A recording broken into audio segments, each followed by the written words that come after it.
Ang bayan ng Paite, bagamat kilala na ito sa taguring Paete, ay nakitaan nila ng oportunidad na ang mga taga rito ay makakatulong ng mga praile sa pagpapalaganap ng Kristyanismo. Kaya ang unang misyon na dala nila ay si San Lorenzo Diacono.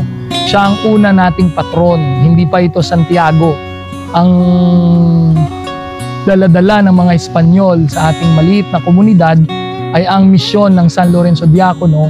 Siya ay isang alagad ng simbahan sa Roma na tagapag-alaga ng mga yaman ng simbahan sa Roma. No? Bakit si San Lorenzo ang dinala na patron o unang patron ng bayan ng Paite? Sapagkat nakita nila ang yaman ng ating bayan, ang yaman ng kalikasan, kung saan ang lugar na ito lagi nating sinasabi na niyakap ng kabundukan at hinahagkan ng lawa ng Laguna.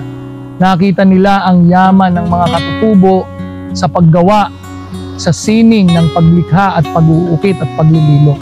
Kaya minarapat nila ang kanilang patron, ang kanilang santo, na si San Lorenzo Diacono na tagapag-alaga ng kayamanan ng simbahan, ang itinalaga natin unang patron ng bayang ito.